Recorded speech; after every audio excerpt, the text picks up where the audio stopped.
Been very confusing. I mean, you've probably read in the paper about what happened up in Maine. I mean, there's just a lot of confusion. They said, well, let's have a recount. They said, well, we can't have a recount.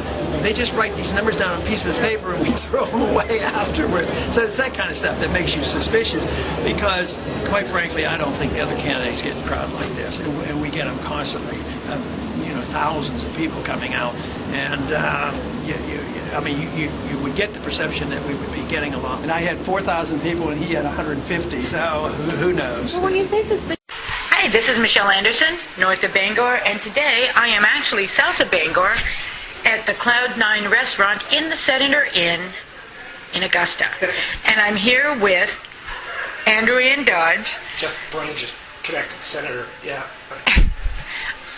Ultimately, it came down to my northern Maine spokesman, Randy Hughes King, who you heard speak. He left the Republican Party on the 13th of February because he witnessed some things that were untoward in the caucus process.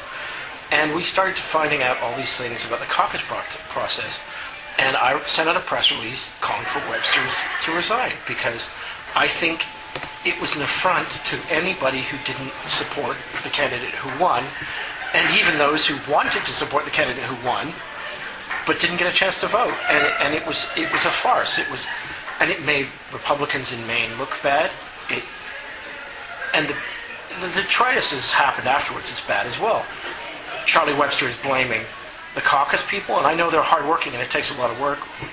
I have some friends who organize caucuses, and of course he's blamed the spam folder. I don't have a friend who's a spam folder, but anyway. It seemed that there was no apology. This is a result tough. And I found that as a principled conservative or a principled right-of-center person who got involved in the Tea Party movement to bring more people into electing their governments and paying attention to how they're governed, and involving more people and organizing rallies and telling people that they can actually get involved and have an effect, to suddenly have Charlie Webster and the establishment of the Maine Republican Party saying, your votes don't count, we don't like how you're supporting, go away. I mean, Randy, you may speak to him later, said he witnessed a chairman of a caucus ask for volunteers to be delegates to the state convention. Mm-hmm. 3 gentlemen were wearing, or I don't know if they're gentlemen, but people were wearing Ron Paul stickers, and he said, we don't want you type in their delegation. I mean, really? Absolute voter, that's absolute. I'm not making an opinion on Ron Paul. I would have said the same thing if it was Santorum or Gingrich supporters. Mm-hmm. This is voter suppression and disenfranchisement. It's particularly ironic since Charlie Webster has launched these various rants about how Maine voting is so corrupt, and there's all this voter fraud and everything else.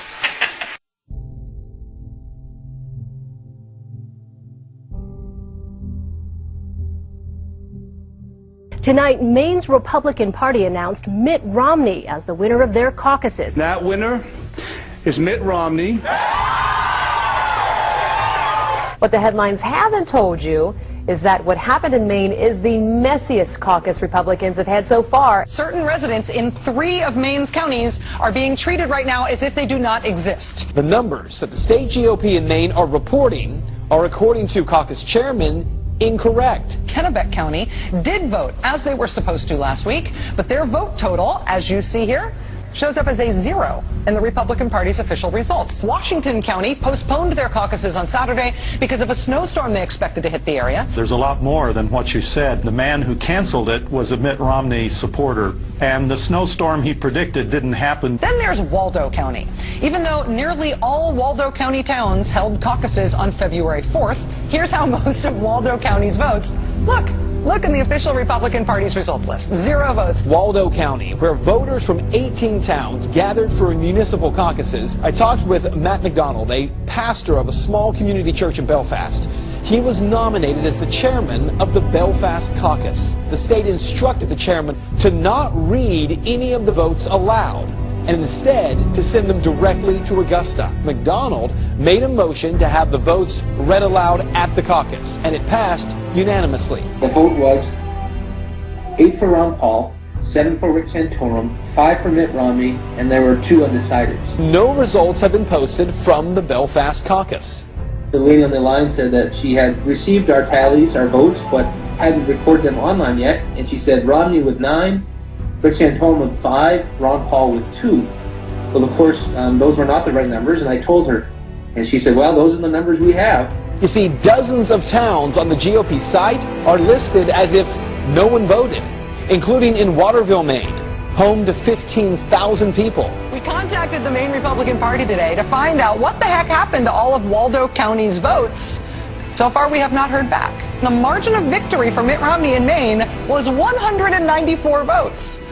That's called a hair. On every occasion, the votes that were lost were Ron Paul votes. In one case, the votes were actually transferred from paper to electronics, and the lady doing the transfer was a Mitt Romney person.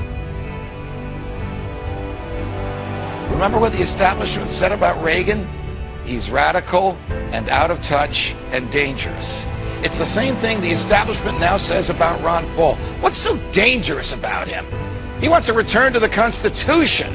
And though the Constitution is our founding document and embodies our first principles of limited government, sound money, and personal freedom, we've drifted so far from it that a return to those principles would indeed mean substantive change to the government. The only danger Ron Paul represents is to the establishment that fears its own loss of power. We've drifted so far, drowned so deep in debt, lost so many of our rights, fought so many fruitless wars, that if we don't rock the boat now, we may end up sinking. What's your plan for tonight? Tell the truth. I've been in politics for 35 years. My cause has been the cause of liberty.